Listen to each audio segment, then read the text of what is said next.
Hello, I'm Rob Pires. Grassroots coach Manisha Taylor. Christian Carambeu. Matt Hodgson, director of the 4-year plan. I'm Rob Lusher. Dave McLaughlin. Andy Copeland from the Glemnet Southern Amateur League. Philip Wick, I'm CEO of 14. Former chairman of Ibis FC. Chairman of Alexandra Park FC. And you're watching Pitch Talk. Pitch Talk. The only place to get your Monday night footballing fix. The pitch is where we eat. The pitch is where we sleep. And the pitch is where we talk. Make sure you join the revolution, the football revolution.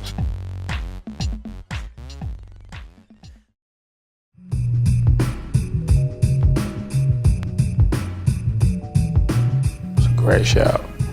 To expand on that just a little bit, you mentioned caps, right? In the NFL, we have the salary cap in terms of what players can get paid if they're a rookie now. Because initially, a couple of years ago, first round picks were getting paid like 60 million. The contract was guaranteed for like 5 years. And NFLPA and the NFL sat down and actually worked it all out and said, right, if you're a young player, you literally can't get that kind of money. Yeah.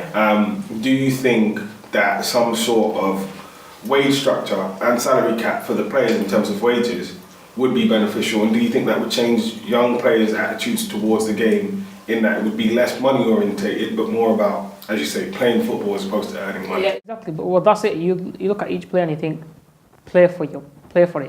Go out there and play for it. If you want to be paid, it's a bit like the Paul Pogba situation at Manchester United. Now, if Paul Pogba never had a pull of Juventus claiming that they'll give him around 70 or 60,000 a week, he would have probably came to Man United. And he probably would have thought, yeah, I'll stay at Man United and I'll sign the new contract. But he always knew that he could get paid that much money, so he's like to Man United, like, beat that. And it's like, because Man United probably might be, Adnan Januzaj is a perfect example. He's been signed to what I think is quite a big contract. It's about 56,000 a week. And under Sir Alex, I don't think that would have happened. And the only reason it's happened with David Moyes is obviously because David Moyes doesn't want to lose such a great talent. But the players now, what's his next contract going to be? 100,000 easy? That should be his next contract. So it's like we're starting them off so high. Like even if they go back down, once they retire, they know they've earned 60,000 a week for probably a year or 2 years. It's like, so is it a case of nothing to aim for anymore? Yeah, it's like nothing to aim for, because it's basically they can have everything they ever wanted, and you kind of see the true colours of the players that want to win the league medals. But some of these players that you see on the TV, the medals are not important, and you can tell some aren't really bothered about the medals. They'll obviously want to score goals and etc. But the money plays a major part to it as well. So like the wage cap, that would be perfect. Like if Paul Pogba let's say Paul Pogba was told he's not going to get paid more than 20,000 a week or anything, and that's where he's going to get at any other club, whichever club he goes to, he probably would have stayed in the Premier League and carried on in the Premier League. And there should be certain goals or certain limits, like, if you reach this much somewhere in the Premier League this season, then you can be entitled to a pay rise. Or if you do this in 2 seasons, you can be entitled to something like that. But not to kind of, because every young kid now, like Neymar's a perfect example. Neymar was meant to come to Europe. Everyone here knew he's going to either go Man City, Barcelona, Real Madrid. There was no one else that was going to come in because they couldn't afford him. Now, and that's basically what's going to happen with every young player. And Neymar knew he had a pull. The only reason he delayed it so long was because he probably wanted more money out of it as well. So that's what. Or his dad wanted more money. His dad wanted more, and that's what it goes down to basically. It's like that wage cap would benefit football so much.